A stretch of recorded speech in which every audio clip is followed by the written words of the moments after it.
Welcome. मैं हूं प्रियंका संभव और आप देख रहे हैं मेरी सिप मेरा सवाल, जिसमें हम आपके सिप पोर्टफोलियो पर बात करते हैं, आपके इन्वेस्टमेंट पर बात करते हैं और समझते हैं कि लॉन्ग टर्म वेल्थ क्रिएशन अगर बनाना है तो आपकी इन्वेस्टमेंट स्ट्रैटेजी कैसी होनी चाहिए। आप अपने क्वेश्चंस हम तक पहुंचा सकते हैं। हमारा व्हाट्सएप नंबर है 9311211874, जिसके जरिए आप हमसे कनेक्ट कर सकते हैं, अपने क्वेश्चंस हमें भेज सकते हैं। इसके अलावा आप हमें ईमेल कर सकते हैं money9query@tv9.com पर। अगर आप यूट्यूब पर हमें देख रहे हैं तो यूट्यूब के कमेंट बॉक्स पर भी आपके सवालों का इंतजार रहेगा। वैसे आज हम बात करने वाले हैं सिल्वर में जो एक्शन हम देख रहे हैं। सिल्वर में हमने एक तेजी देखी और अब हम सिल्वर में जो एक्शन देख रहे हैं, तो सिल्वर में अगर आप निवेश करके आपको लग रहा है लॉस में बैठे हैं, क्या करें, तो अपने क्वेश्चन हमें कमेंट बॉक्स में दे दीजिएगा। लेकिन साथ ही में मैं आपको बता दूं, मनी9 प्राइम की मेंबरशिप जो है उसके 3 ऑप्शन आपके पास हैं, इकोनॉमी, स्टैंडर्ड और वीआईपी। जरूर ज्वाइन कीजिए मनी9 की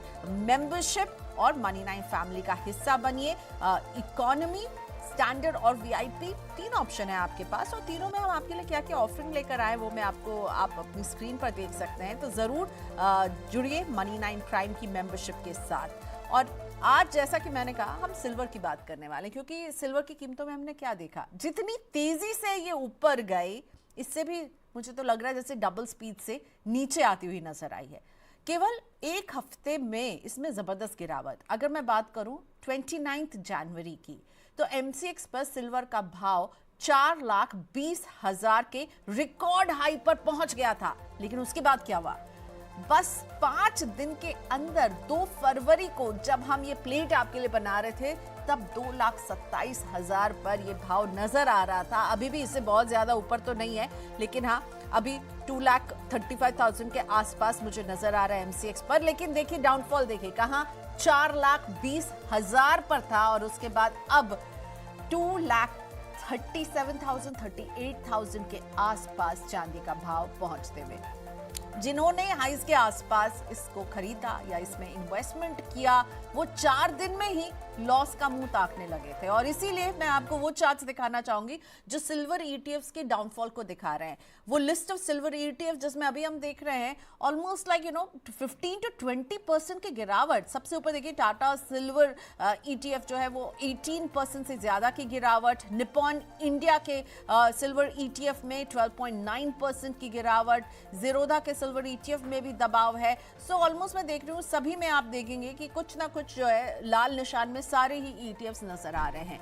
और गोल्ड के प्राइसेस में भी हमने कुछ ऐसी ही गिरावट देखी है। तो गोल्ड और सिल्वर इस गिरावट में क्या आपको खरीदारी का मौका दे रहे हैं या इनसे दूरी बनाना आपको चाहिए? अल्फा कैपिटल के पार्टनर डॉक्टर मुकेश जिंदल मेरे साथ जुड़ चुके हैं और इनसे हम समझने वाले हैं कि गोल्ड और सिल्वर के प्राइसेस क्या हमें अभी और रुलाएंगे या कमाई करवाएंगे, कोई ऑप्शन है या नहीं है। Mukesh, welcome to Money nine. Thank you for talking to us. देखिए, बजट में गोल्ड और सिल्वर से जुड़ा कोई अनाउंसमेंट नहीं हुआ। अगर हम बस एसजीबी के जो गेन्स हैं एक्सचेंज से खरीदने पर, उसकी बात को छोड़ दें, तो ऐसा कोई अनाउंसमेंट नहीं हुआ जो उसको इंपैक्ट डालेगा। लेकिन हम सिल्वर और गोल्ड में जो लगातार एक डाउनफॉल देख रहे हैं, इसके पीछे पहले तो रीजन बताइए, फिर हम बात करेंगे जिन लोगों ने इन्वेस्ट किया लॉस में उनको क्या करना है। रीजन क्या है? देखिए प्रियंका, आपने बहुत इंटरेस्टिंग बात बोली, सही बोला। जो आपने चार्ट दिखाया उसमें क्लियरली दिख रहा है काफी इम्पैक्ट है। इंडिया में लगभग सिल्वर जो है 45% से ज्यादा गिर गया है पिछले 5 दिनों में। और हुआ ये था कि इनमें सबसे ज्यादा लॉस जो हुआ है नए निवेशक को हुआ है, क्योंकि काफी निवेशक जो हैं वो पिछले 1 2 3 महीने में आए हैं। क्योंकि सिल्वर पूरे लास्ट 1 ईयर में तेजी से बढ़ रहा था। अगर हम 1 साल का रिटर्न की बात करें तो सिल्वर ने इस गिरावट से पहले 300% का रिटर्न दिया था, और जनवरी जनवरी में गिरावट से पहले वो 75% का रिटर्न दे रहा था। वो इतनी तेजी से जा रहा था कि लोगों को फोमो हो रहा था। फोमो मतलब फियर ऑफ मिसिंग आउट। उन्हें लग रहा था हम कुछ छोड़ रहे हैं। तो काफी निवेशक हैं जो तेजी में उन्होंने खरीदा। उन्हें लगा कि वो रातों रात चांदी हो जाएंगे, बट उन इसमें हुआ ये नतीजा कि काफी लॉसेस हुए हैं। और लॉसेस जो हुए हैं इसका काफी कारण भी है। बहुत बड़ा कारण ये है कि जो थर्सडे रात को यूएस में एक इवेंट हुआ था। थर्सडे रात को हुआ ये था कि एक जो वहां पे सेंट्रल बैंक है, जैसे हमारे यहाँ रिजर्व बैंक है, वहां पे यूएस में यूएस फेड कि एक सेंट्रल बैंक है, वहां पे चीफ चेंज हो रहे हैं। अभी पॉवेल है, अब नए चीफ अपॉइंट होने थे। तो जो नए चीफ अपॉइंट हो रहे हैं वो, उनका नाम है केविन वॉश। वो एक्चुअल में उनकी अपॉइंटमेंट होगी मई 2026 में, पर उन्हें अभी से नॉमिनी अपॉइंट किया गया था। तो जो केविन वॉर्स है वो पहले से ही वहां के फेड के गवर्नर रह चुके हैं, और मार्केट को लगा कि ये जो है नए जो चीफ बनेंगे काफी कंजर्वेटिव है, ये इंटरेस्ट रेट आने वाले टाइम में रेट कट नहीं करेंगे, प्रिंटिंग ऑफ मनी जो पहले यूएस फेड कर रही थी वो नहीं होगा। तो मार्केट ने काफी ज्यादा नी जर्क रिएक्शन दिया। और देखिए, ये जो गोल्ड होता है, सिल्वर होता है, कोई भी कमोडिटीज होती है, ये एक इंटरनेशनल कमोडिटी है।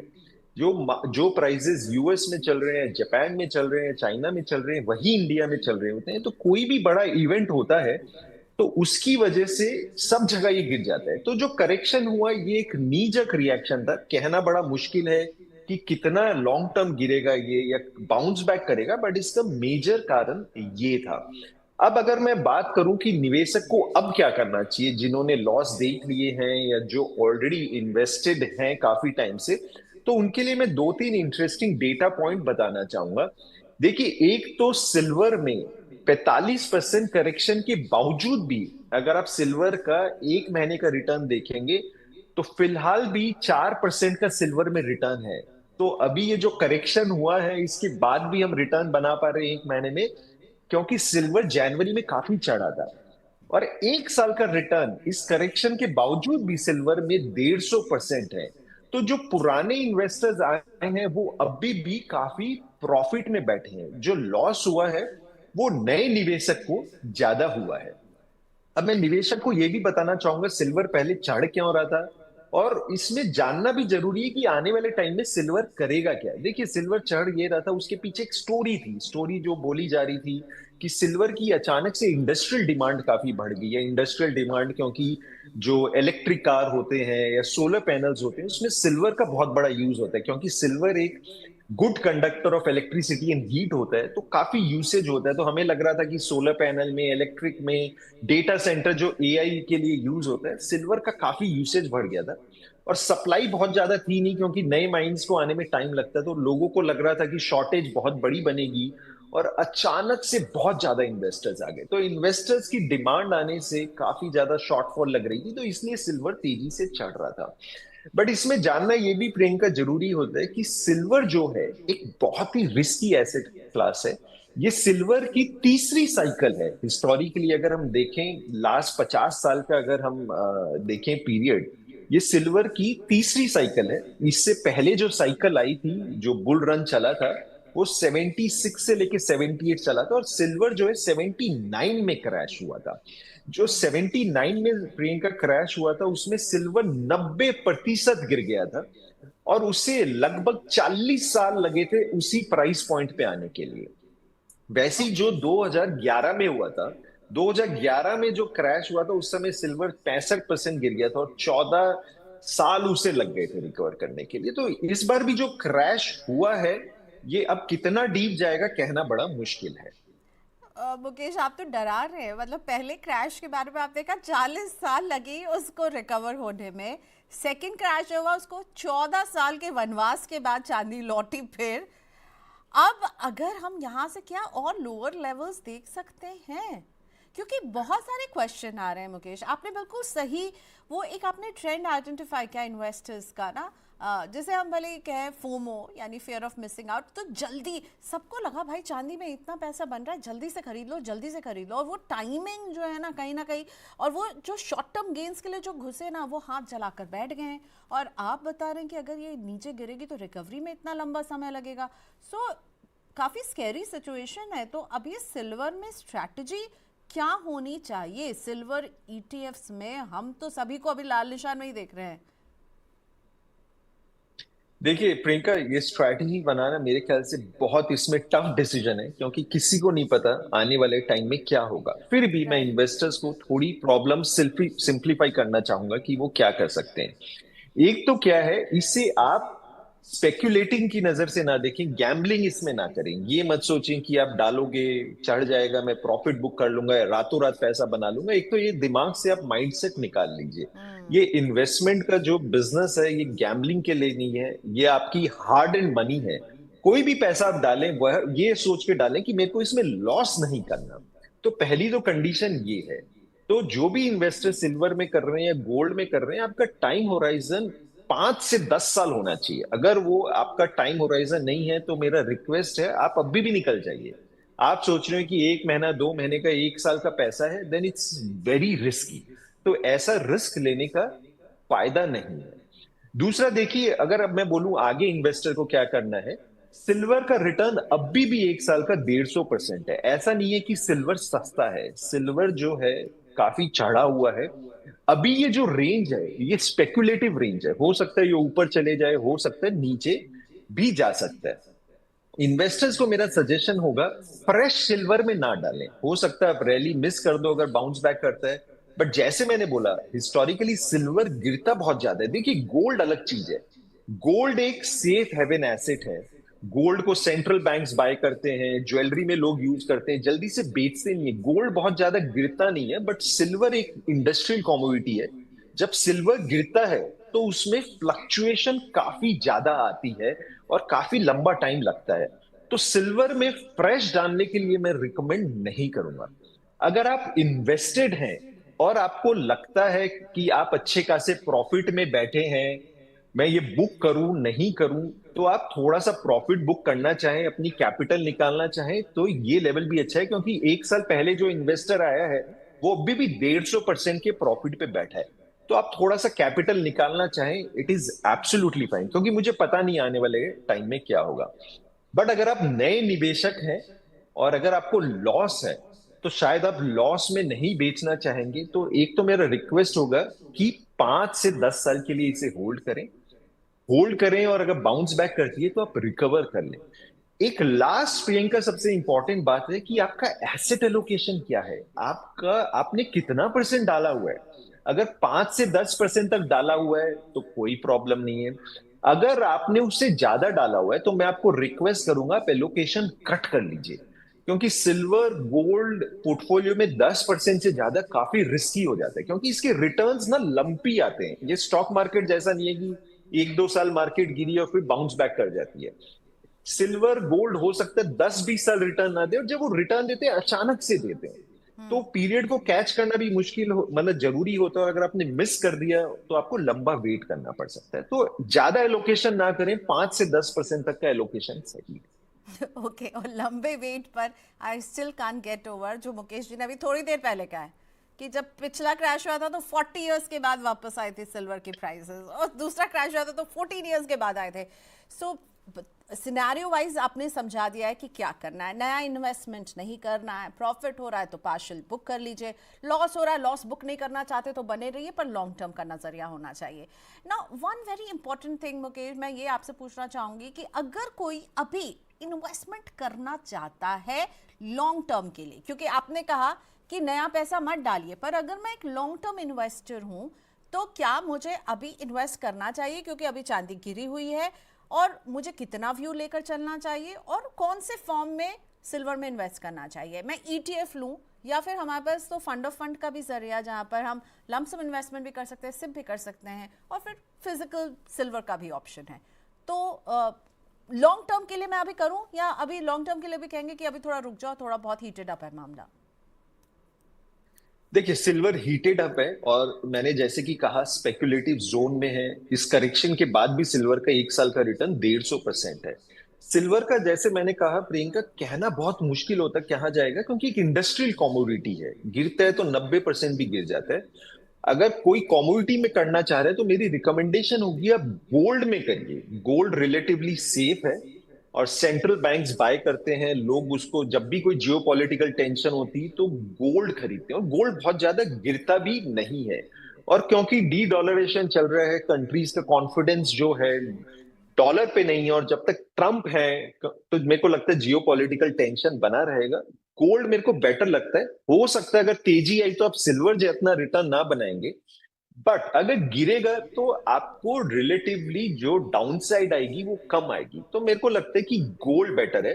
सिल्वर में आप करना चाहते हैं क्योंकि आपका मन है, स्पेकुलेशन करना चाहते हैं, कर सकते हैं। बहुत ज्यादा मत करिए, मेरी तरफ से रिकमेंडेड नहीं है, बट आप करना चाहें 2 3 4% आप कर सकते हैं। ईटीएफ ले या इंडेक्स फंड ले, देखिए सिल्वर में जब आप ईटीएफ खरीदते हो या इंडेक्स फंड इंडिया में खरीदते हो, बहुत जरूरी है आप उसका प्राइस देखिए। होता क्या है, इंडिया में ईटीएफ्स में वॉल्यूम्स नहीं है, तो कई बार वो प्राइस से, इंटरनेशनल प्राइस से कई बार महंगा ट्रेड कर रहा होता है या सस्ता ट्रेड कर रहा होता है। जैसे आज इंटरनेशनल बाजार में सिल्वर सिर्फ गिरा 3%, बट इंडियन मार्केट में वो 13% गिर गया, क्योंकि यहाँ पे सेलर्स ज्यादा थे। तो खरीदते वक्त थोड़ा सा ध्यान रखिए कि प्रीमियम में है, डिस्काउंट पे है। आप चैट जीपीटी से पूछ सकते हैं, थोड़ा सा रिसर्च कर सकते हैं, तो आपको देखने को मिल जाएगा कि इंटरनेशनल सिल्वर प्राइस कैसा ट्रेड कर रहा है और ईटीएफ के कैसे ट्रेड प्राइस कर रहे हैं। ईटीएफ ले लीजिए, इंडेक्स फंड ले लीजिए, वो सिमिलर से होते हैं। ईटीएफ, इंडेक्स फंड में आप एसआईपी वगैरह कर सकते हैं, ईटीएफ आप एक्सचेंज से लेते हो। आप फिजिकल सिल्वर भी ले सकते हैं, पर उसमें प्रॉब्लम ये आती है उसको संभाल के रखना, क्योंकि काफी क्वांटिटी हो जाती है, प्योरिटी का पता नहीं होता। और तो रिकमेंडेड ये होता है कि आप पेपर में ले लीजिए, बिकॉज पेपर मतलब ईटीएफ या इंडेक्स फंड, क्योंकि वो बैक्ड होते हैं बाय रियल सिल्वर या गोल्ड। इट इज ऐसा नहीं है कि वो रियल सिल्वर गोल्ड नहीं है, आप कभी भी बेचोगे तो उसमें प्रोटेक्शन आपके पास अंडरलाइन सिल्वर गोल्ड का। तो ये है सजेशन इन्वेस्टर्स के लिए।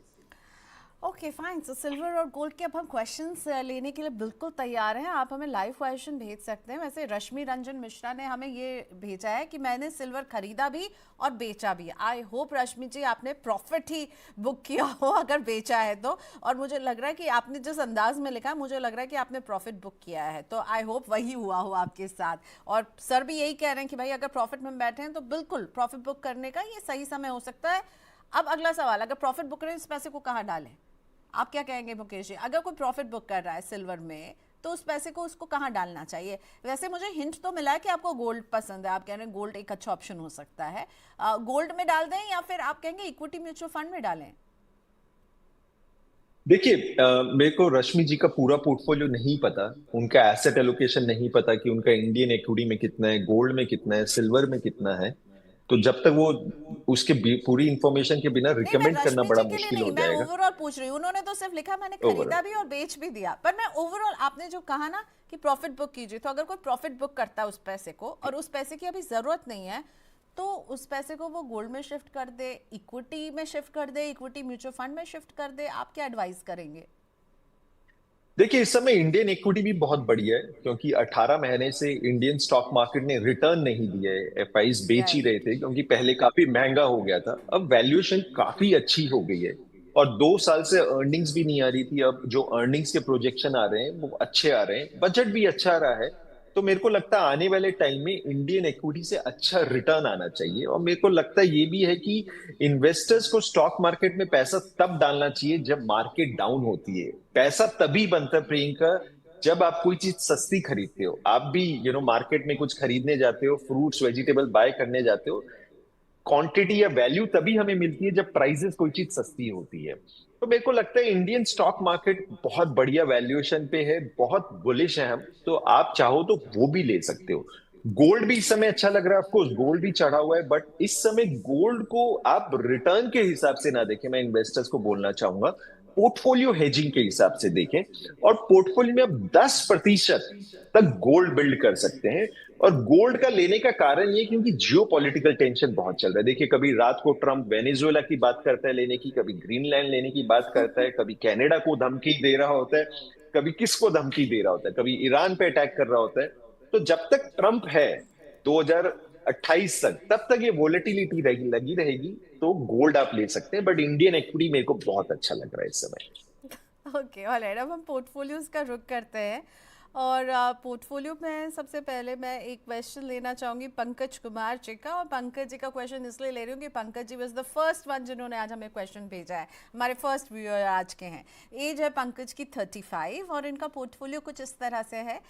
निपॉन के स्मॉल कैप में ये 3000 की सिप कर रहे हैं, कोटक के मिड कैप में भी 3000 की सिप कर रहे हैं, एसबीआई के लार्ज कैप में 2000, पराग पारे के फ्लेक्सी कैप में 5000, एसबीआई के कॉन्ट्रा फंड में 5000, आईसीआईसीआई के मल्टी एसेट फंड फंड में 5,000, जिससे इनको गोल्ड और सिल्वर में भी एक्सपोजर मिल रहा होगा, और HDFC के फ्लेक्सी कैप में 5,000। कुल जो निवेशन का 28,000 का बन रहा है, और ये सितंबर 2024 से सिप कर रहे हैं। इनका पोर्टफोलियो कैसा लग रहा है? और पंकज जी का जवाब दें मुकेश जी, उससे पहले गोल्ड और सिल्वर में आप फंसे हुए हैं या निवेश करने की सोच रहे हैं, उससे जुड़ा कोई भी सवाल हो तो हमें लाइव कमेंट बॉक्स में लिख दीजिएगा।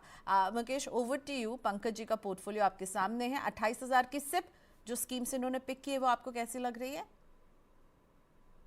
देखिए प्रियंका, अगर पंकज जी के पोर्टफोलियो की बात करें तो मेरे को लगता है इन्होंने पोर्टफोलियो काफी अच्छा बनाया हुआ है, क्योंकि स्कीम्स इन्होंने काफी अच्छी ली है, डाइवर्सिफिकेशन भी अच्छा किया हुआ है।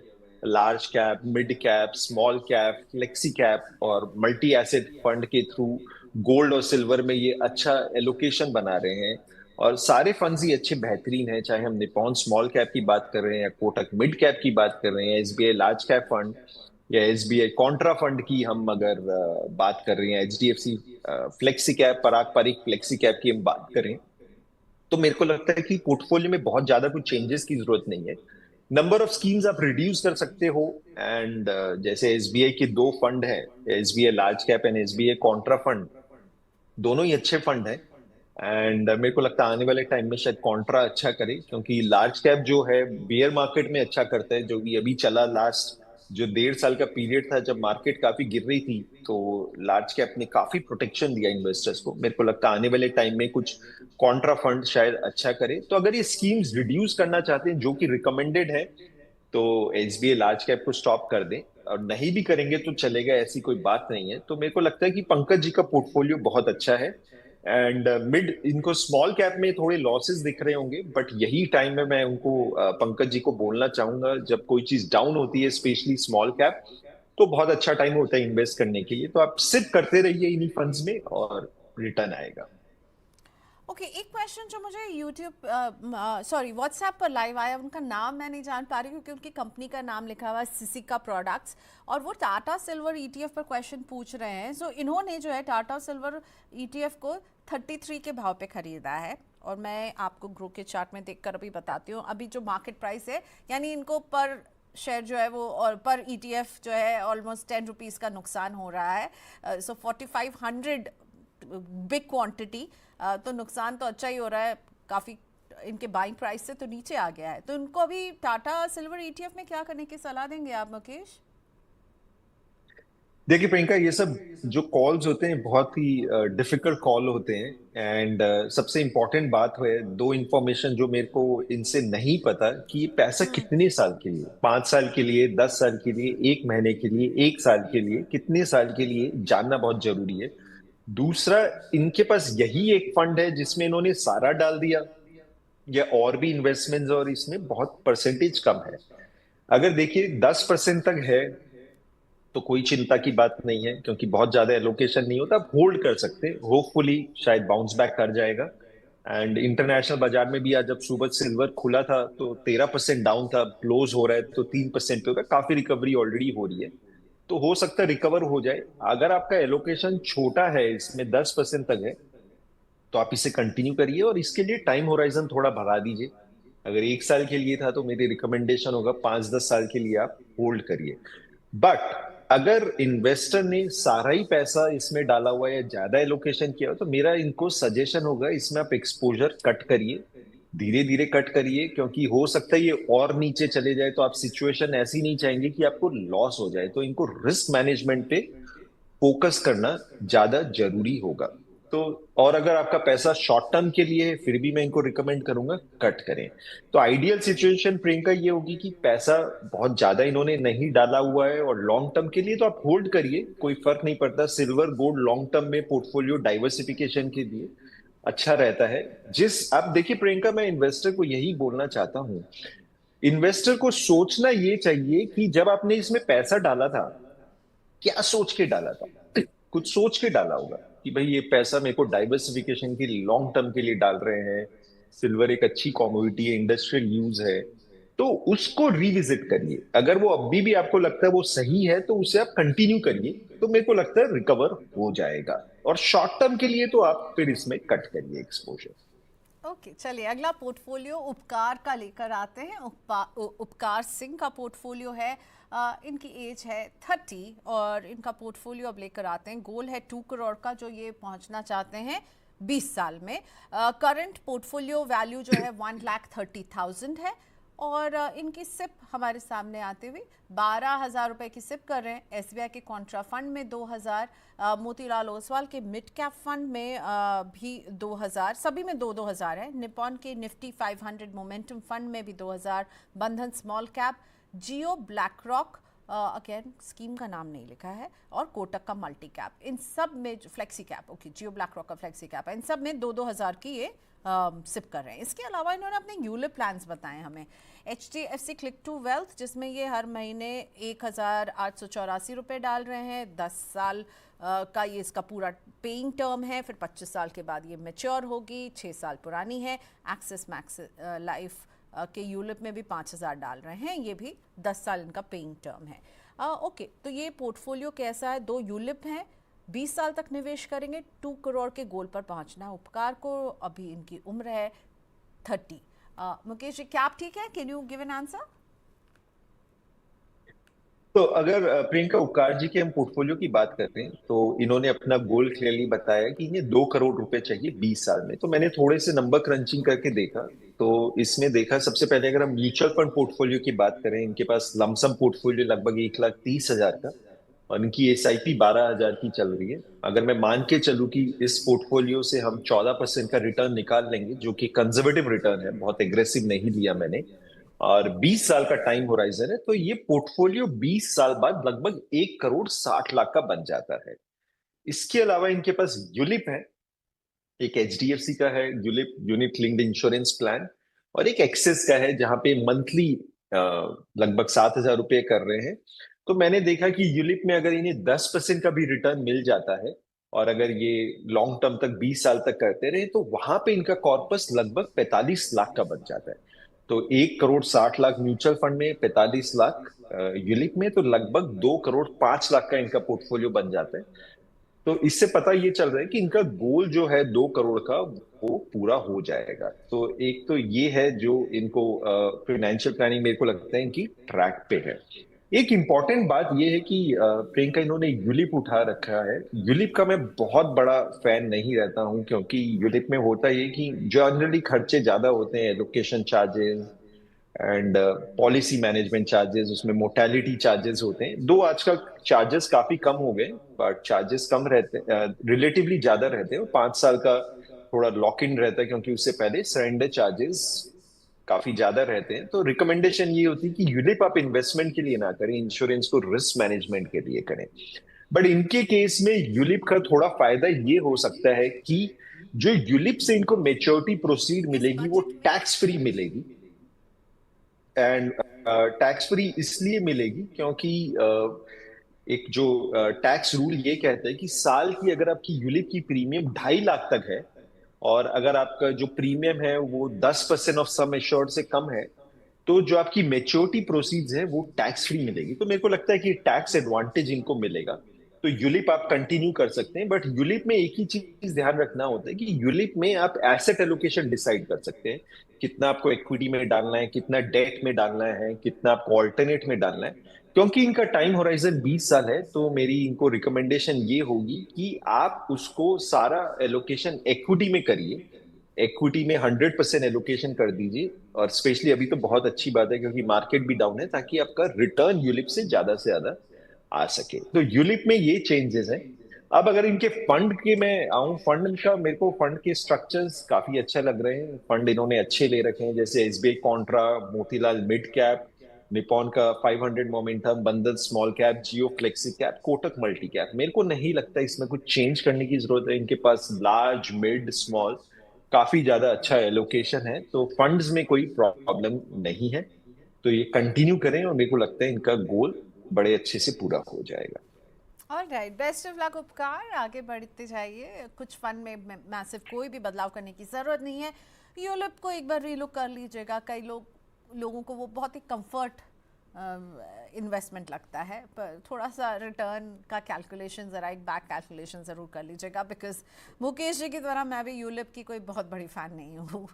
ऑलराइट, अब अख्तर जी हमारे साथ फ़ोन लाइन पर जुड़ चुके हैं। बहुत ही अलग तरह का सवाल लेकर अख्तर जी आज हमारे प्लेटफॉर्म पर आए हैं। नमस्ते अख्तर जी, बहुत स्वागत है आपका। कहाँ से जुड़े हुए हैं? नमस्ते मैम। नमस्ते मैम। मेरा नाम अख्तर है, मैं मुस्लिम हूँ मैम। मैं रिलायंस जी। में स्टोर मैनेजर हूँ। मेरा उम्र 38 साल है मैम। जी। और मैम एक्चुअली मैं सरिया कंप्लायंस फंड में हमारे लिए इन्वेस्टमेंट करना कुछ रेस्ट्रिक्शन है, जो हलाल फंड में इन्वेस्टमेंट कर सकते हैं। तो मैं 2 सरिया फंड में इन्वेस्टमेंट कर रहा हूँ। जी। तो मैडम इसके बारे में कुछ रिव्यू बताइए। टाटा एथिकल और टोरस एथिकल एथिकल फंड और टॉरस एथिकल फंड, यही दोनों है। दोनों में 10-10 हजार रुपए आप डाल रहे हैं, या एक में 5 एक में 5 है? एक में 5 एक में 5 मैम। ओके, और आपने लिखा था कि 15 साल तक आप ये निवेश करेंगे, 1 करोड़ का कॉर्पस आप क्रिएट करना चाहते हैं अपने इस इन्वेस्टमेंट से। ठीक कहा मैंने अख्तर जी? करेक्ट। ओके, सो अख्तर जी की एज है 38। 2 इन्होंने जो है ये शरिया कंप्लायंस वाले फंड पिक किए हैं। मुकेश जी, योर व्यूज, अख्तर जी को क्या बताना चाहेंगे आप? देखिए प्रियंका, मैं अख्तर भाई को बताना चाहूंगा कि म्यूचुअल फंड्स के थ्रू ये बहुत बढ़िया से इन्वेस्टमेंट्स कर सकते हैं, स्पेशली सरिया लॉ को, क्योंकि काफी मुस्लिम्स होते हैं, उन पे रिस्ट्रिक्शंस होती हैं कि वो कहाँ कर सकते हैं कहाँ नहीं कर सकते। मैं इसको कवर करूंगा और mutual fund as a tool उनको वो अलाउ करता है। सबसे पहले हम अख्तर भाई की फाइनेंशियल प्लानिंग देखते हैं और फिर मैं फंड इन्वेस्टमेंट पे आऊंगा। तो अख्तर भाई ने हमें बताया कि इनको चाहिए 1 करोड़ रुपए, एंड इन्होंने बताया 2 फंड में 5-5 हजार रुपए की सिप कर रहे हैं, तो 10 हजार रुपए का सिप कर रहे हैं। और इन्होंने ये भी बताया कि ये स्टेप अप करेंगे 15% से, और 15 साल का इनका टाइम होराइजन है। तो मैंने कैलकुलेशन करके देखा कि अगर ये ऐसे इन्वेस्ट करते रहे और 14% का रिटर्न अगर हम एज्यूम कर लें, तो 15 साल बाद ये कॉर्पस 1 करोड़ 30 लाख का हो जाता है। और इनका गोल है 1 करोड़ का। तो मेरे को लगता है गोल प्लानिंग के हिसाब से आपके गोल पूरे हो जाएंगे। आप बिल्कुल सही डायरेक्शन में, कुछ चेंज करने की जरूरत नहीं है। अब आते हैं हम फंड्स में, और मैं थोड़ा सा सरिया लॉ पे भी बात छेड़ना चाहूंगा। देखिए, काफी मुस्लिम्स होते हैं वो म्यूचुअल फंड्स में नहीं डालते हैं, क्योंकि वो सरिया लॉ के हिसाब से चलते हैं। सरिया लॉ क्या बोलता है कि वो कोई भी ऐसी इन्वेस्टमेंट नहीं कर सकते हैं जहां से उन्हें कोई इंटरेस्ट आ रहा है या ब्याज आ रहा है। ये कंडीशन होती है। दूसरी कंडीशन ये होती है, अगर ये स्टॉक मार्केट में भी कर भी रहे हैं, तो कोई ऐसी इन्वेस्टमेंट या ऐसी कंपनी में नहीं डाल सकते जिसमें कुछ रिस्ट्रिक्शंस हैं सरिया लॉ में। सरिया लॉ में क्या रिस्ट्रिक्शंस है? वो कंपनी नहीं होगी जो इंटरेस्ट कमाने के बिजनेस में, जैसे बैंकिंग, इंश्योरेंस कंपनीज, या जो बिजनेस लेंड करते हैं, उस कंपनी में नहीं कर सकते। नंबर 2, जो गैम्बलिंग में है। तीसरा, जो अल्कोहल या टोबैको में है, कोई एडल्ट एंटरटेनमेंट में है, वेपन्स में है। ये कुछ कंडीशंस होती हैं सरिया लॉ की, जिसमें वो फंड में नहीं कर सकते। तो सारे म्यूचुअल फंड के एलिजिबल नहीं होते सरिया लॉ के। एक स्पेशल कैटेगरी होती है, इंडिया में उनको कहा जाता है कि एथिकल फंड्स कहा जाता है। तो इंडिया में कुछ गिने चुने एथिकल फंड्स हैं, जैसे टाटा एथिकल फंड है, टॉरस एथिकल फंड है, और भी नए फंड्स आए हैं। एंड और ये दोनों, टाटा और टॉरस का अच्छा ट्रैक रिकॉर्ड है। तो जो अख्तर भाई ने ये जो स्कीम्स दोनों सेलेक्ट की है, टाटा एथिकल फंड और टॉरस एथिकल फंड, ये अच्छे फंड्स हैं और इनमें ये एसआईपी कंटिन्यू करना चाहे। मैं अख्तर भाई को ये भी बोलना चाहूंगा, अगर आप पोर्टफोलियो थोड़ा डाइवर्सिफाई करना चाहते हैं कि सिर्फ इक्विटी में ना डालूं और किसी इंस्ट्रूमेंट में डालूं, तो आप थोड़ा गोल्ड फंड भी ऐड कर सकते हैं। एसबीआई का गोल्ड फंड अप टू 10% तक आप एसआईपी उसमें ऐड कर सकते हैं, तो थोड़ा डाइवर्सिफाई हो जाएगा। डाइवर्सिफिकेशन का देखिए बेनिफिट ये होता है, कभी स्टॉक मार्केट चलेगा, कभी कमोडिटी चलेगी, तो वो आपको थोड़ा सा एडवांटेज आएगा। और गोल्ड कमोडिटीज सरिया लॉ में अलाउड होता है। तो ये है, बाकी सब आपकी प्लानिंग ठीक है। ओके, ऑलराइट, चलिए अब हम अगला क्वेश्चन लेकर आते हैं। और ये क्वेश्चन मैं पिक कर रही हूँ संजय जी का ऑनलाइन यूट्यूब से। और संजय जी जो हैं उन्होंने अभी अभी मनी9 की प्राइम मेंबरशिप भी ज्वाइन की है। वेलकम संजय जी। और संजय जी का पोर्टफोलियो ये रहा, 8000 की सिप चल रही है। बंधन के स्मॉल कैप में 2500, इसके अलावा ईडलवाइस का मिड कैप यहाँ पर 2500, कोटक मल्टी कैप फंड 1500 और एक्सिस का large and mid cap fund 1500। तो कैसा लग रहा है इनका पोर्टफोलियो? कोई ओवरलैप आप कहेंगे कि है? एक स्मॉल कैप है बंधन का, ईडलवाइस का मिड कैप है, मल्टी कैप इन्होंने कोटक का पिक किया है और एक्सिस का large and mid cap fund है। क्वालिटी ऑफ स्कीम पर आपका व्यू पूछ रहे हैं। देखिए प्रियंका, अगर स्कीम और स्ट्रक्चरिंग की बात करूं तो इन्होंने अच्छा पोर्टफोलियो स्ट्रक्चर किया। अच्छी बात यह है कि इन्होंने बहुत ज्यादा स्कीम्स नहीं ली है, 4 फंड्स लिए हैं। एंड बंधन का स्मॉल कैप एक अच्छा स्मॉल कैप उसका ट्रैक रिकॉर्ड है।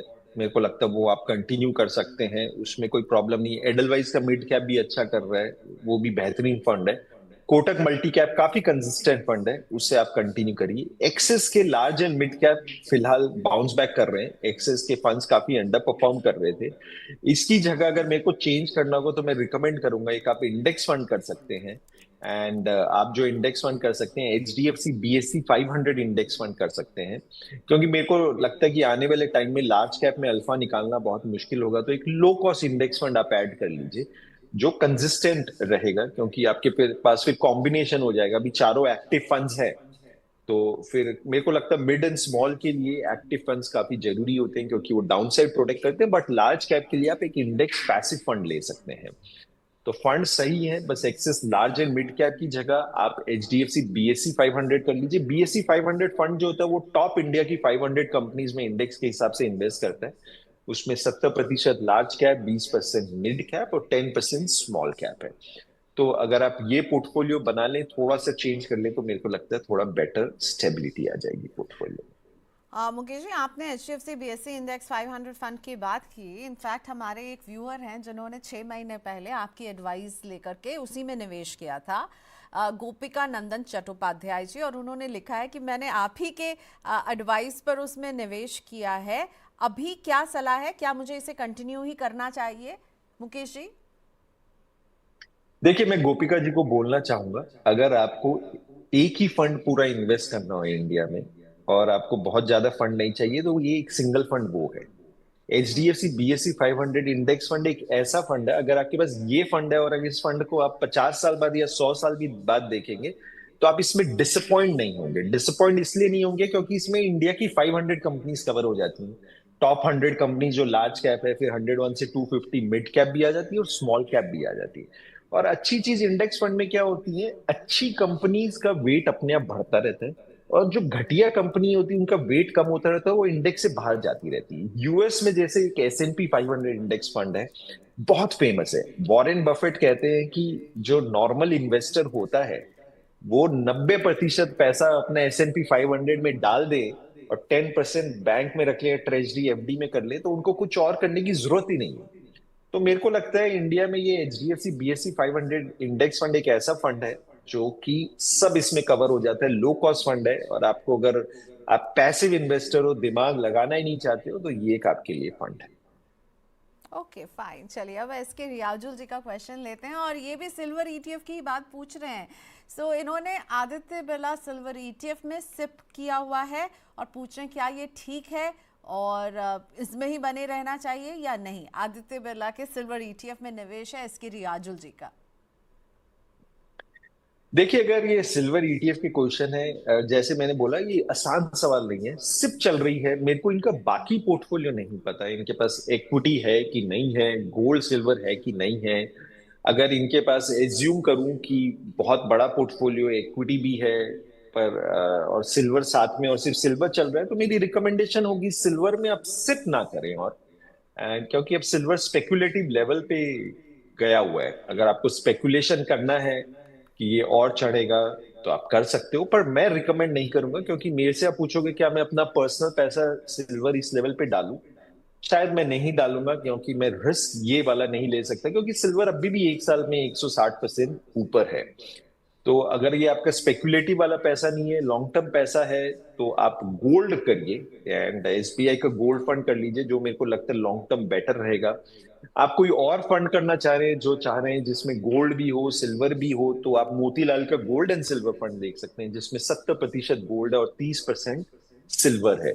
तो ये आप कर सकते हो। और अगर आपने सिर्फ सिल्वर किया हुआ है, आपने इक्विटी नहीं किया हुआ, तो मेरा रिकमेंडेशन होगा इसको स्टॉप करिए और इंडियन इक्विटी में डेफिनेटली सिप करिए। क्योंकि सिल्वर तो ऑफकोर्स काफी चढ़ गया है, इंडियन इक्विटी 1.5 साल से चढ़ी नहीं है, तो वैल्यूएशन वहां काफी अच्छी है।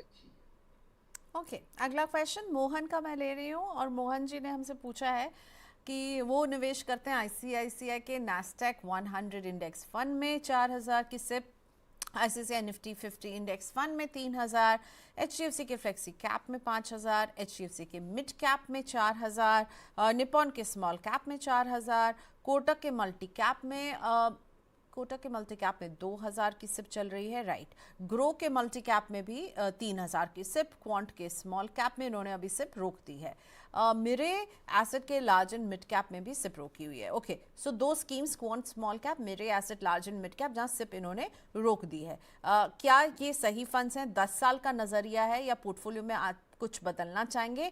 और नैस्डैक इंडेक्स फंड में इनकी करंट इन्वेस्टमेंट की वैल्यू 1,54,000 है, इन्वेस्ट किया 1,54,000 और अभी इनको रिटर्न मिलकर बन रहा है 2,72,000, तो उसमें क्या करने की सलाह देंगे आप? देखिए, हम एक एक करके लेते हैं। सबसे पहले नैस्डैक की बात करें। नैस्डैक बहुत ही बेहतरीन फंड है। एंड जो नैस्डैक होता है वो यूएस की टेक कंपनीज में पैसा डालता है, जैसे Google, Meta, amazon, Apple, Nvidia, Tesla. और क्योंकि यूएस में काफी इनोवेशन हो रहा है एंड तो काफी अच्छा रहता है। और नैस्डैक एक लो कॉस्ट इंडेक्स फंड है। और जब भी हम पोर्टफोलियो बनाते हैं तो रिकमेंडेशन हमेशा यही होती है कि आप पोर्टफोलियो को डाइवर्सिफाई करें मीनिंगफुली। अभी सारा पैसा ज्यादातर इन्वेस्टर्स का इंडिया में होता है, तो आप इंडिया की बाहर भी करिए, और यूएस में आप करोगे तो डॉलर में भी एक्सपोजर मिलता है। तो नैस्डैक उसके लिए अच्छी स्कीम है। ओनली चैलेंज ये है कि स्कीम्स खुली नहीं है, नैस्डैक वाली ज्यादातर बंद है। और जो आईसीआईसी नैस्डैक अभी रिसेंटली ओपन हुआ है सब्सक्रिप्शन के लिए, बीच में बंद हुई थी क्योंकि लिमिट्स इनके पास लिमिटेड होती हैं। आरबीआई इनको हर साल लिमिट देती है, वो भर नहीं रही है लिमिट। और आईसीआईसी नैस्डैक फंड में भी आप सिर्फ 2 लाख रुपए महीना पर पैन कार्ड कर सकते हो। क्योंकि मोहन जी की मैं अगर सिर्फ देखूं तो ये 4,000 कर रहे हैं, तो 2 लाख से कम ही है। तो डेफिनेटली ये सिप इसमें कंटिन्यू करें एंड जब तक चलती है, क्योंकि हो सकता है आने वाले टाइम में आईसीसी नैस्डैक बंद हो जाए। तो फंड अच्छा है। इनके जवाब की अगर मैं बात करूं, आप इसमें कंटिन्यू करें। अब इनके पोर्टफोलियो की बात करें तो इन्होंने एक इंडेक्स फंड निफ्टी 50 लिया हुआ है। एचडीएफसी के 2 फंड लिए हुए, flexi cap, mid cap, Nippon small cap लिया है, कोटक मल्टी कैप और ग्रो क्वांट के भी फंड्स लिए हुए हैं। फंड सारे अच्छे हैं एंड मेरे को लगता है कि नंबर ऑफ फंड्स ज्यादा है एंड इनको हम थोड़ा सा कम कर सकते हैं। तो कम ये कर सकते हैं, तो क्वांट का स्मॉल कैप अंडर परफॉर्म कर रहे हैं। क्वांट के सारे फंड्स इस समय स्ट्रगल कर रहे हैं, तो आप इसे बेच सकते हैं। इसको बेच के आप निपॉन स्मॉल कैप में डाल लीजिए ताकि आपका कंसोलिडेट हो जाए। ग्रो मल्टी कैप अब नया रीसेंट फंड है, आप इसमें नहीं भी करोगे तो चलेगा एंड बहुत ज्यादा उसका ट्रैक रिकॉर्ड नहीं है। और एक और चीज मैं आपके पोर्टफोलियो में देख रहा हूँ कि आपके पास एचडीएफसी के 2 फंड हैं। एंड जैसे एचडीएफसी फ्लेक्सी कैप और एचडीएफसी मिड कैप 2 फंड है। एंड मेरे को लगता है कि एक फंड हाउस से 2 एक्टिव फंड नहीं लेना चाहिए, क्योंकि जब भी अंडर परफॉर्मेंस होती है तो उस फंड हाउस के ज्यादातर सारे फंड्स अंडर परफॉर्म करते हैं, तो डाइवर्सिफिकेशन ठीक से नहीं हो पाता। एचडीएफसी मिड कैप की जगह मैं इनको रिकमेंड करूंगा इन्वेस्को का मिड कैप आप करिए तो बेटर होगा। एचडीएफसी मिड कैप का एयूएम भी ज्यादा हो गया है, तो वो बहुत छोटी कंपनीज में भी नहीं कर पाता है। अदरवाइज इनके पोर्टफोलियो में कुछ चेंजेस करने की जरूरत नहीं है। आईसीसी नैस्डैक कंटिन्यू करिए, आईसीसी निफ्टी 50 कंटिन्यू करिए, एचडीएफसी फ्लेक्सी कैप कंटिन्यू करिए। एचडीएफसी मिड कैप की जगह आप इन्वेस्को का मिड कैप ले लीजिए। निपॉन स्मॉल कैप आप कंटिन्यू करिए। कोटक मल्टी कैप आप कंटिन्यू करिए। ग्रो स्टॉप कर दीजिए, क्वांट को बेच के आप इसको कंसोलिडेट करिए निपॉन स्मॉल कैप में। तो थोड़ी सी स्कीम चेंजेस है, नंबर ऑफ स्कीम्स आप कम करिए, तो अदरवाइज मेरे को लगता है कि आप ट्रैक पे हैं।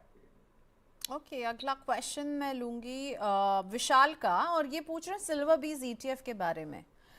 सो सिल्वर बीज ईटीएफ में इन्होंने 182 के प्राइस पॉइंट पर निवेश किया था।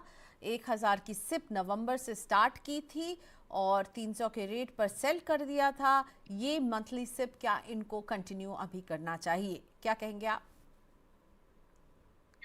देखिए, मैं ये मान के चलता हूं कि आपने जो डाला पैसा, क्योंकि आपने काफी अच्छे टाइम पे डाला, 182 में किया और 300 पे बेच भी दिया, तो लगभग आपने पैसा अपना डबल कर लिया। एंड नॉर्मली होता क्या है, पैसा डबल जो होता है 5 साल में होता है, तभी 14-15% का रिटर्न आता है। तो आपने 6 महीने में वो रिटर्न बना लिया। तो जो आपका ऑब्जेक्टिव था उस सिल्वर से या इन्वेस्टमेंट से, वो आपको पूरा हो गया है। तो मेरे को नहीं लगता आपको करने की आगे जरूरत है। आपका व्यू है, आप पैसा बना लोगे, इट्स अ स्पेकुलेशन। यहां से कोई कहना बहुत मुश्किल है कि क्या होगा। तो अगर आपको स्पेकुलेशन करना, आप कर सकते हो। आपकी किस्मत अच्छी है क्योंकि आपने 6 महीने में पैसा डबल कर लिया और बेच भी लिया सही टाइम पे। बट अगर आपको नई सिप करनी होगी तो मैं रिकमेंड करूंगा आप इंडियन इक्विटी में करिए, जो अभी सस्ता है। और गोल्ड में आप फिर भी कर सकते हो क्योंकि गोल्ड में वोलेटिलिटी कम है और अभी एंट्री पॉइंट भी अट्रैक्टिव है। ओके, अब अगला क्वेश्चन जो है विकास थापा ये पूछ रहे हैं कि इस वक्त मुकेश जी सिप करना सही रहेगा या लमसम इन्वेस्टमेंट करना सही रहेगा? सिप करें म्यूचुअल फंड में या लमसम इन्वेस्टमेंट करें? विकास थापा का क्वेश्चन है। देखिए प्रियंका, बहुत ही इंटरेस्टिंग क्वेश्चन है। और इन्वेस्टर्स काफी सोचते हैं सिप में करें और या लमसम करें। अब मैं समझाना ये चाहूंगा कि कब लमसम अच्छा करता है, कब सिप अच्छी करती है। देखिए मार्केट के अब 3 सिनेरियो हो सकते हैं। या तो मार्केट ऊपर जाएगी, या मार्केट रेंज बाउंड रहेगी, या मार्केट नीचे जाएगी। अब अगर मार्केट को ऊपर जाना है, ऊपर वाली डायरेक्शन है, तो बेटर हम लमसम करें ताकि वो हम कैप्चर कर सकें अपसाइड। और अगर मार्केट नीचे जाएगी या रेंज बाउंड रहेगी तो आप सिप भी कर सकते हैं, क्योंकि अगर आप सिप करोगे तो आपको लोअर, जब नीचे जाएगी तो आप उस समय बाइंग करोगे तो आपकी एवरेज कॉस्ट कम हो जाती है। तो डिपेंड करता है मार्केट का सिनेरियो क्या रहता है। अगर अपसाइड है तो लमसम सही रहेगा, और डाउन साइड अगर रहेगी तो सिप सही रहेगा। अब प्रॉब्लम यह आता, किसी को नहीं पता शॉर्ट टर्म में मार्केट ऊपर जाएगी नीचे जाएगी। अब अगर आप नए इन्वेस्टर हो, आपका बिल्कुल भी इक्विटी में एलोकेशन नहीं है, तो मैं रिकमेंड करूंगा कि आप थोड़ा पैसा लमसम जरूर करें। क्योंकि ऐसा नहीं हो कि सारा आपने एसआईपी कर दिया और मार्केट चढ़ गई। मार्केट चढ़ गई तो फिर आप रैली मिस कर दोगे और महंगाई खरीदते जाओगे। तो अगर आप फर्स्ट टाइम इन्वेस्टर हो, पैसा आपका या इक्विटी में अभी आपका एलोकेशन कम है, तो आप 30 से 35% लमसम डालिए और बाकी अगले 6 महीने में आप एसटीपी कर दीजिए। ये इसलिए कर दीजिए, लमसम इसलिए करवा रहा हूं ताकि रैली आई तो हम कुछ कैच कर सके रैली, है ना। और अगर फिर मैं थोड़ा एसआईपी भी करवा रहा हूं ताकि अगर डाउन साइड आया तो हम बाइंग कर सके।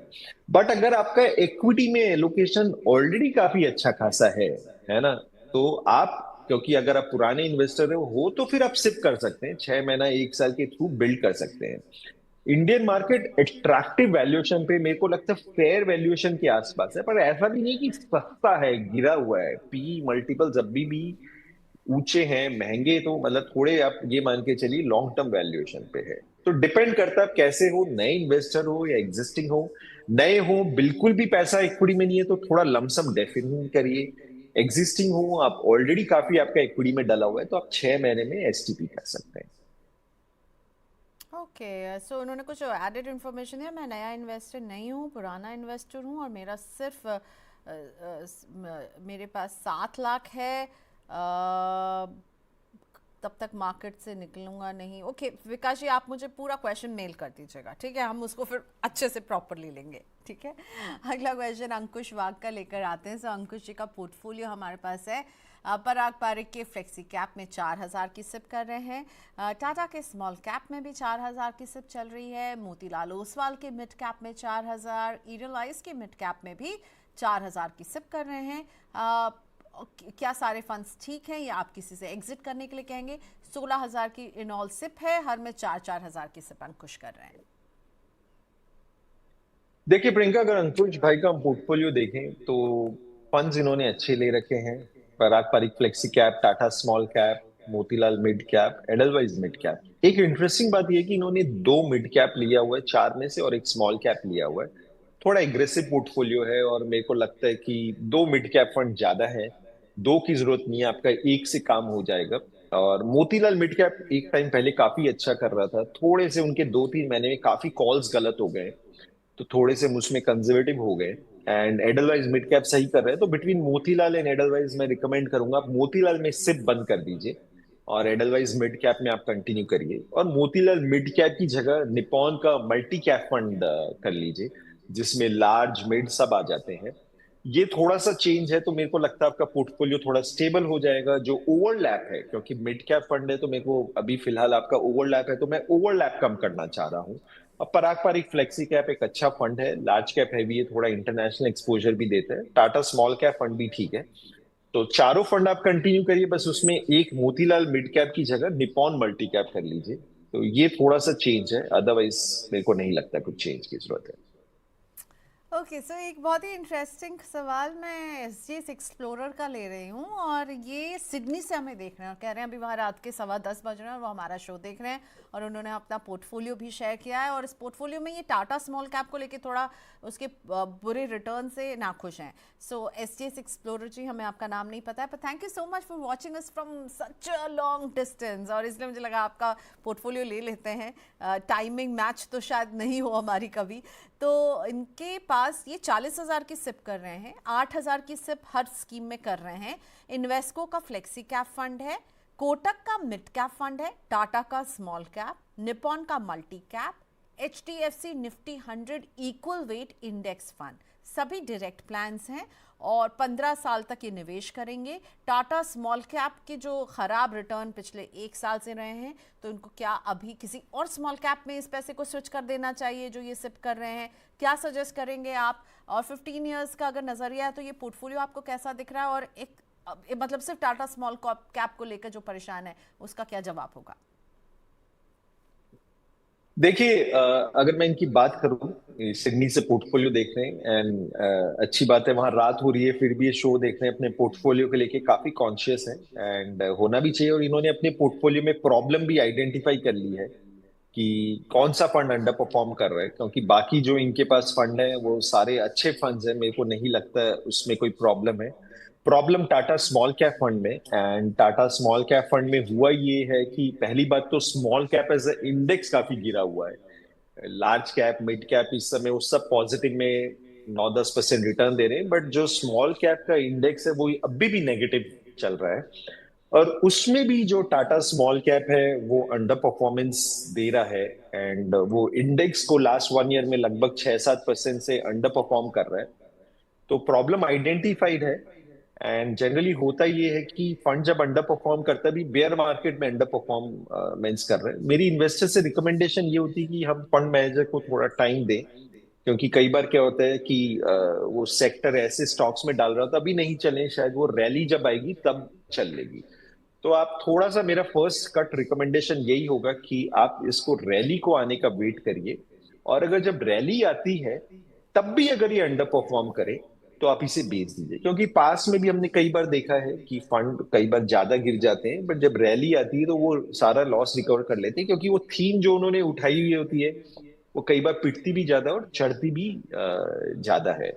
तो फर्स्ट हैंड रिकमेंडेशन ये है, अभी आप इसको वेट करें, शायद 6 महीने 1 साल में जब रिकवरी आएगी तो होपफुली अच्छा करेगा। फिर भी अगर आप चाहते हो कि नहीं, टाटा स्मॉल कैप में आपका पेशेंस चला गया है, आप इसमें कट करना चाहते हो, तो आप बंधन का स्मॉल कैप कंसिडर कर सकते हैं। वो काफी अच्छा ट्रैक रिकॉर्ड है, मनीष गुनवानी वहाँ जो फंड मैनेजमेंट टीम है सीआईओ काफी अच्छा कर रहे हैं। तो आप इसको बेच के उसमें ले सकते हैं, या इसमें से 50% कट करके आप वो ले सकते हैं।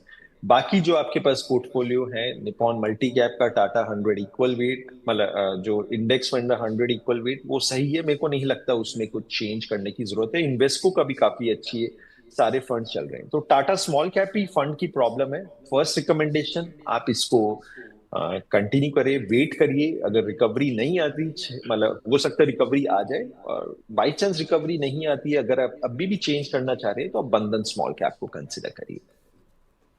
ऑल राइट, इसी के साथ thank you so much Mukesh, आज आपने वक्त निकाला मनी 9 के लिए और मनी 9 के व्यूअर्स के लिए, बहुत शुक्रिया आपका। Thank you Priyanka, thank you so much, thanks a lot. Okay so doctor Mukesh Jindal हमारे साथ थे, अल्फा कैपिटल के पार्टनर, जो आपके पोर्टफोलियोज को रिव्यू कर रहे थे, और हमने बहुत अच्छी बातचीत की है शो की शुरुआत में सिल्वर पर। जी हाँ, सिल्वर में जो प्राइस में उतार चढ़ाव हम देख रहे हैं, अभी तो खैर उतार ही नज़र आ रहा है, इसमें आपकी रणनीति क्या होनी चाहिए? सिल्वर में अगर आप लॉस में बैठे हुए हैं तो आपको अभी क्या करना है, और क्या सिल्वर में और गिरावट आएगी? इन सारे सवालों का जवाब हमने अपने शुरुआती कॉन्वर्सेशन में दिया है, तो ज़रूर इस बातचीत को सुनिएगा, एंड आई गारंटी यू कि इसमें आपको आपके लिए कुछ काम की बात ज़रूर मिलेगी। आप समझ पाएंगे इसमें क्या करना है आपको। ठीक है, हमेशा जब आप सिल्वर या गोल्ड जैसी कमोडिटी अपने पोर्टफोलियो में डालते हैं तो लॉन्ग टर्म के नज़रिए से डालिए। और जो शॉर्ट टर्म के पेन्स है ना, वो इसमें आपको जब दिखते हैं ना, ये वॉलेटाइल बहुत होते हैं, तो इसीलिए थोड़ा निवेशक घबरा जाते हैं और आपकी घबराहट हम दूर कर रहे हैं शुरुआत में। चलिए, तो इसी के साथ आपको बता देते हैं आप अपने क्वेश्चंस हमें कैसे भेज सकते हैं। आप हमें व्हाट्सएप कर सकते हैं 9311218774 पर। इसके अलावा आप हमें ईमेल कर सकते हैं money9query@tv9.com पर। और Money9 की प्राइम मेंबरशिप अगर आपने अभी तक नहीं ली है तो बहुत सारा एक्शन आप मिस कर रहे हैं। 3 ऑप्शन है, इकोनॉमी, स्टैंडर्ड और वीआईपी, जिसमें हम आपके लिए स्टॉक एनालिसिस और रिसर्च लेकर आते हैं, साथ ही में स्पेशल शोज स्टॉक पोर्टफोलियो के एनालिसिस के लेकर आते हैं। तो जुड़े रहिए Money9 के साथ। प्राइम के जरिए भी आप हमसे संपर्क कर सकते हैं। आज के लिए इतना ही, कल होती है मुलाकात। Bye bye.